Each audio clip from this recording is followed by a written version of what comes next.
Well, earlier this week, I had the privilege to head down to our NBC headquarters in Los Angeles for a political roundtable with Chuck Todd. The roundtable engineered to talk about all issues focusing on the 2020 election locally and nationally. And then I sat down exclusively with the face of Meet the Press for a rare and very candid conversation. Well, it's good to have you. Chuck Todd with Meet the Press. Sunday Morning Matters and Meet the Press, we're like married in one. I appreciate that. Let me ask you this. It has been one of the most politically contentious climates of all time. Maybe in our generation, I would say that. The only climate worse is the Civil War, and we're just hoping we don't want to emulate that. Right. Yeah. So how fun, how difficult, how troubling, how motivating has it been for you for shows that we do, hosting political shows? I would say it's one of those, look, there was a time where I thought we were observers, that we were the referees, we were the umpires. I still believe in a situation that that's our job. We're calling balls and strikes, we're telling you what's true, what's not true, what is and what isn't.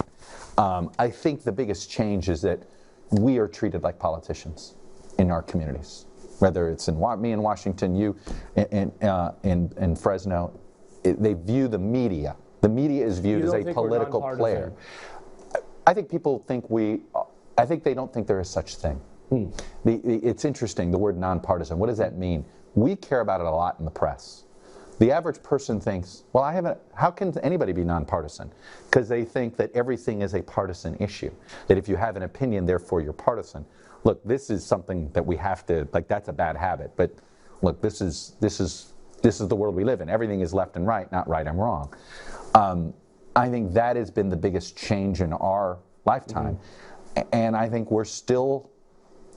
frankly, our media ecosystem, I think there are some of us that are devoted to the referee model, and there's a big chunk of people devoted to the activist model, and I think those models are in conflict right now. And really, the model that encompasses it all right now is President Trump. We were having our political roundtable, we were talking this. I actually had this question on my paper, and we had brought it up in the roundtable. How does this story end for President Trump? Re-election, impeachment, voted out.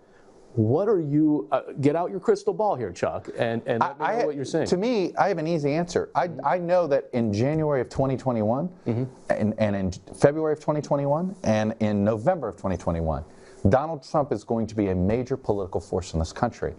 I don't know if it's going to be as president.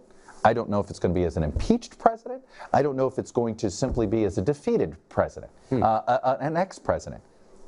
That's the point. I don't think that he's going anywhere. And so I think we are in for a very rough and tough. Look, the Republican Party is going through a sea change. The Democratic Party is too, right? It is having this fight amongst its base and sort of old establishment. Trump's trying to do something even great. He's trying to change the ideology of the party. He's trying to move it into a different direction. This isn't going to go away if he loses re-election. So I think that it doesn't, I promise you, Trump's going to be a huge factor in our politics. I just don't know if he'll have power that goes with it or not. I think the question that a lot of my viewers always want to know, and I think Californians, we moved the primary up to March. In Washington, good luck, California. Right? California's tried to do this. I've been covering presidential politics in particular, going back to '92. They have tried to move. They have tried to be more relevant in this primary process all the time. They think we're the biggest state. We should be the most relevant. Are we now? Not even close. Every time, every time California's done this, it's made Iowa more important. Is that right? And I've actually tried to warn. Anytime I've heard from lawmakers, oh no, we're moving up the California primary, we're going to be relevant this time. I'm like, you're just going to make Iowa more important. And it's made Iowa more important. All right, I know we're short on time, but I want to throw you a hook. All right, give me this. Hillary Clinton has been in the news, and she's made it her mission to be in the news cycle right now. I still have this crazy thought that she may run. I also believe if Joe Biden is nominated, he picks Hillary Clinton as the VP. Am I totally? Wow. Am I wacko? Here's the thing. Who thought Donald Trump was going to be president of the United States? So I don't ever dismiss anything. Right. This Democratic, I think the Clintons are going to become already Bill Clinton is kind of treated as a semi-pariah. You can't bring him into any congressional district anymore. You can't bring him for a fundraiser. I don't, you know, I think there is a small, devoted band of Democrats that believe this was taken from Hillary Clinton and are devoted to her.